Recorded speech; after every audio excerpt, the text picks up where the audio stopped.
Gente, agora a gente continuando a programação da Janela, que lindo. Vamos chamar aqui o pastor Rodrigo Freitas, da Igreja Mosaico, para fazer uma pequena reflexão e a gente iniciar esse momento glorificando a Deus, que também é a intenção do Janela fazer isso. Que alegria poder a gente já começar desse jeito, né? Com uma oração dessa que a gente ouviu aqui, que enche o coração. De maneira bem simples, queria abrir com vocês no texto que está lá no livro de Êxodo, certo? Êxodo, no capítulo 31. É desafiador pensar um encontro como esse. Eu sei que é um parto para um esforço grande, porque é um esforço de esforço. Todo mundo que pisa aqui em cima teve que rodar muita coisa para fazer isso acontecer. E aí a gente meditar sobre isso é muito, muito importante. Trago então uma breve reflexão a partir do que encontro lá em Êxodo capítulo 31, versículos do 5 até o 5, perdão, versículo do 1 ao 5. Se você tem alguma familiaridade com o texto do livro de Êxodo da Bíblia, você pelo menos ouviu falar da grande libertação e a travessia do grande mar pelo povo por completo. Travessia a pé seco. Mas a verdade é que tem um encontro dentro do Êxodo, próximo ao Monte Sinai, que é crucial para a divisão do próprio Êxodo. O povo atravessa nos pés secos e chega no Monte Sinai. E naquele lugar, a comunicação, né, a entrega de Deus ao povo se dá de duas formas. Primeiro, Moisés vai para a montanha, ele sobe. Mas há um relato dizendo que há um medo muito grande da presença de Deus. Então, uma das características da forma de Deus se revelar é através das tábuas, mas também é dizendo, tá bom, então eu é que vou habitar no meio do povo através da tenda, através do tabernáculo. E aí chega um momento de Deus gastar um tempo muito grande desse texto explicando para o povo como é que esse tabernáculo vai ser feito. E aqui é muito tocante a gente perceber no capítulo 31, versículos de 1 a 5, o seguinte: o Senhor disse mais a Moisés: eis que chamei pelo nome de Bezalel, filho de Uri, filho de Ur, da tribo de Judá, e o enchi do Espírito de Deus, de habilidade, de inteligência, de conhecimento em todo artifício, para elaborar desenhos e trabalhar em ouro, prata e bronze, para lapidação de pedras e engate, para entalho de madeira e para todo tipo de trabalho artesanal. Essa é a palavra do Senhor. Vamos orar? Deus, eu te agradeço por essa noite e pela tua misericórdia sobre as nossas vidas. A gente quer fazer isso aqui, Senhor Deus, como uma entrega e louvor ao Senhor. Faz com que esse tempo seja precioso. Em nome de Jesus, amém. Veja, a direção clara aqui de construir um espaço religioso. E o que me chama a atenção é que ele chama essa pessoa dizendo o seguinte: eu o enchi do Espírito de Deus para.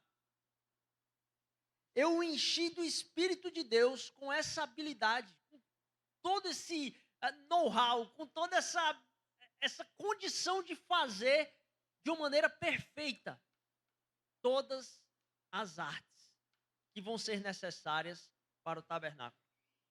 O fato é que a arte, ela tem o poder não só de construir coisas que são úteis, mas que são de se admirar. E a minha reflexão hoje aqui é para a gente lembrar da inspiração com a qual nós fomos chamados. Deus não pegou aquelas pessoas e disse simplesmente, eu disse, olha, vai buscar fulaninho que ele vai fazer para você. Podia ser feito dessa forma. Deus, ele diz, eu o enchi do Espírito de Deus e do conhecimento para que isso seja feito.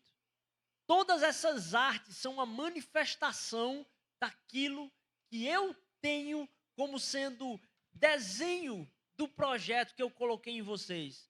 Qual é a consequência disso? Aquele clamor que você tem por beleza, aquele clamor que você tem por imaginar algumas coisas que só você imagina, isso não é defeito de fabricação. É parte do que Deus projetou e encheu com o Espírito dele para que fosse levantado algo para dar glória ao seu nome. O mundo precisa de arte. O mundo precisa de todo tipo de arte. E o Espírito de Deus preenche os nossos seres para que isso aconteça. Nós fomos, e essa é a história da Bíblia por inteiro, nós fomos cortados de algo e a arte traduz o desejo e o esforço de nos reconectarmos a isso. Diferentemente dos animais, a gente se desaponta com as coisas. Você pode ver um cachorro triste por não estar comendo, mas você não vê um cachorro pensando sobre a vida e dizendo: nossa, este mundo não tem sentido. Quem sou eu? Não, a nós foi nos dado essa angústia do desapontamento. E ao mesmo tempo a gente anseia pela excelência e pela harmonia, que a gente sabe que não conseguiremos produzir por completo aqui. Mas a gente tem raios que passam pelos vitrais, pelas janelas, e a gente consegue imaginar a eternidade, porque a gente sabe que foi cortado de algo. A gente tem um contato com algo que também os animais não têm, que é a morte. E a reflexão sobre a morte nos faz perceber que somos mais do que elementos químicos e tecidos. E porque somos mais que isso, queremos nos reconectar ao algo que é mais que isso. Por isso que o eterno chama a atenção. Um pensador chamado Leon Bernstein lembra que quando você ouve Beethoven, você reconhece, mesmo que você tenha dúvidas sobre boa parte da sua vida, se você escuta Beethoven, você reconhece que tem algo que está certo no mundo. Alguma coisa faz sentido, alguma coisa traz confiança, alguma coisa não desaponta, porque aquilo que foi produzido ali trata da verdade, por mais que sobre tudo paira dúvida. Não tem como eu descrever muitas vezes o sentido no mundo, mas quando eu estou diante de uma grande obra de arte, eu sinto que há sentido no mundo. Eu sei que tem uma realidade maior do que a que eu toco, cheiro, ouço ou vejo. Há uma vida além daquilo que eu experimento em enxergar as covas, os cemitérios. A beleza é real e o amor não é apenas uma ilusão. Quando você está na presença de uma arte, algo diz que há algo além de mim, que eu não sou apenas um animal. E da mesma forma que eu sei que Deus é racional, pessoal, eterno e criativo, há um anseio no meu coração por esse eterno, de tocar essa realidade da qual todos nós um dia vamos voltar. Há algo que dura, algo que vale a pena ser produzido. Se há algo que é eterno e a gente deseja se reconectar, ao cruzar essa linha do eterno, se cruza também uma linha da escassez para a abundância. Por quê? Quando se faz arte, você tira algo do nada. Como diria o poeta pernambucano Lenine, de onde vem a canção? De onde vem? Para onde vai quando você acaba a música? É do nada que surge, aquilo brota como criação que esmera aquilo que o Criador sempre fez em sua criatividade infinita. Problema é que com essa noção de não mais escassez, mas abundância, porque é possível criar a partir do nada, é possível enxergar através da arte aquilo que é eterno. O problema é que ao imaginar esses lugares não visíveis no agora, a gente entra em um conflito, porque todo artista enxerga algo que os que estão à sua volta não estão enxergando. Mesmo que você não produziu arte, ainda é uma angústia esperando o parto. Você enxerga alguma coisa que os que estão ao redor não estão enxergando, pelo menos não da forma que você não consegue expressar, até mesmo por palavras. Isso gera uma crise no ambiente comunitário. As relações são comprometidas na medida que os outros não percebem a beleza no que percebemos ou no que criamos. Como que eles não conseguem perceber? E pastoreando e caminhando com algumas pessoas que têm realmente uma criatividade, uma facilidade de abertura de mente para a criatividade, se percebe a crise que é não ser compreendido na produção daquilo que se faz. E eu acredito que isso é uma crise que nos coloca em xeque em dois caminhos. A gente diz, como eles não conseguem perceber? E muitas pessoas saem do contexto comunitário justamente por essa não compreensão. Queria fazer um chamado aqui então a todos aqueles que estão em angústia de enxergar um mundo que não é visível e você sabe que poderia ser expressado a primeiro. Expressem-o para a glória de Deus. Primeira coisa, mesmo que você nunca produziu nenhuma peça, expresse-o para a glória de Deus, porque você tem um olhar peculiar sobre algo da realidade, que os outros precisam, porque a gente também não enxerga. Mas mais do que isso, essa angústia de que os outros não conseguem perceber é compreensível, mas sair do contexto comunitário não é uma saída para nós artistas que queremos honrar o nome de Cristo Jesus e o reino com o qual essa criatividade foi instaurada para que proclamemos. Para artistas que são maduros no evangelho, eles não têm essa opção. Há uma crise dos outros não perceberem, e isso não deveria ser uma crise tão grande para nós. E o evangelho trata disso. Porque nós não buscamos mais reconhecimento. Qual o propósito, então, dessa arte? Qual o propósito da criação do artista? A quem ele entrega e qual a origem da sua arte? Para quem é esse negócio? É inerente à produção artística a não compreensão. É óbvio, a gente que não percebe. Porque pensem um minuto comigo. Se você estivesse fazendo alguma coisa que é uma cópia de uma outra arte, poxa, a sua arte é um presente de Deus, e um presente de Deus para você e um presente para o mundo através de você. Mas a arte não é sua, independentemente se você copiou ou não. Porque a revelação vem do próprio Pai. A gente acabou de ler, o Espírito de Deus encheu para aquilo. Deus deu percepção através das experiências na história, através da visão peculiar. Tudo vai a Ele. E aí a gente não percebe que se a gente quer trazer a glória para a gente está como falsificador de arte. Como copiador simplesmente da arte que finge que é nossa, mas não é nossa. Então se a gente quer admiração por aquilo, simplesmente, ela não vai encontrar o seu local de destino. E nessa busca por aprovação, eles não vão compreender. E daí, é óbvio que eles não vão compreender, porque faz parte do seu olhar peculiar, do meu olhar peculiar. Se fosse para todo mundo entender aquilo que você faz, não precisava você fazer. Não seria expressivo e causaria dores de parto para produzir a sua arte. Você enxergou algo específico e disse, poxa, tem que ser feito desse jeito. Então é óbvio que só você consegue enxergar o todo daquilo. E aquilo vai encontrar corações que ainda não enxergam, então não vão perceber da mesma forma que você percebe. Abrace a não compreensão. O empenho de mostrar algo não revelado tem que ser uma entrega, tem que ser uma entrega a Jesus que vai além do receber os aplausos por causa daquilo. Portanto, exigir de quem está ao redor que te compreenda é admitir que você não tem um olhar diferente, que você não está aberto a novas possibilidades que os outros não percebem ali. Porque se você espera a compreensão de todos, é porque está tratando de algo que todos já viram.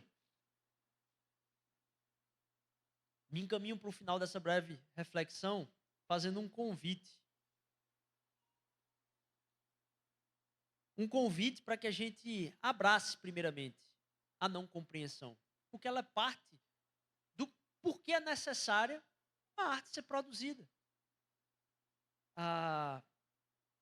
Eu me lembro que comecei a pintar por brincadeira, porque eu não pintava até pouco tempo. E aí, ano passado, foi comemorado os 800 anos do presépio como forma de expressão artística. E a gente foi convidado para fazer uma exposição no Mosteiro de São Bento. Mosteiro de São Bento? Acho que foi o Mosteiro de São Bento. Porque a exposição de presépio mais antiga do Brasil estava aqui em Olinda. E estava nesse mosteiro. Esse mosteiro foi o primeiro que fez aqui. E a gente fez uma exposição lá sobre o presépio. Esse era o tema. E eu estava pensando no que fazer. E eu me lembro que depois que eu terminei o quadro, há um ar de, vamos dizer assim, de fofinho, vamos dizer assim, dentro da percepção das pessoas, né? Quando eu estava fazendo os comentários. E assim, eu me lembro que na minha intenção não tinha nada daquilo. Quando eu pensei o presépio, eu digo, poxa, todo mundo só retrata o presépio, aquela visão daquele momento acontecendo ali, uma luz, os bichos ao redor e tal. E eu comecei a imaginar o tamanho que é a gente chamar o Natal de Natal, o presépio como ponto assim, central da nossa fé, que Deus encarnou e o seu Filho veio em carne. Mas ele veio e habitava em toda a sua glória. Estava expressa, mesmo que momentaneamente não perceptível ali numa vida frágil. E aí pode passar, não sei se está aí não sei se conseguiu colocar aí conseguiu colocar aí Eu imaginei e disse, velho, é doideira pensar que o Natal é uma criança, velho. A gente vê aquela cena dos jumentinhos ali e tal. Isso aí transformou a humanidade. É uma fragilidade desse tamanho, sendo que na hora eu não precisei explicar para ninguém. Todo mundo estava passando a dizer, pô, que lindo, nossa, que legal, tal. E na minha cabeça eu pensando no Senhor da eternidade, assentado no trono, reinando sobre todas as coisas. É esse cara aqui. É isso. E ao mesmo tempo eu estava pensando em produzir outra coisa também não compreendida.